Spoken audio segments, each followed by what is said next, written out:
Welcome back to the garden. Today, I'm taking you on a full tour, starting right here under our gorgeous crepe myrtle. It's the heart of the yard, and as you can see, it's a favorite hangout for our resident birds and those busy squirrels.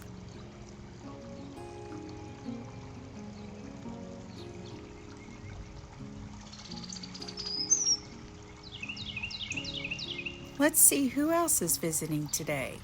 Come take a walk with me.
I hope you enjoyed this little peek into what's blooming and who's visiting the Firehouse garden today.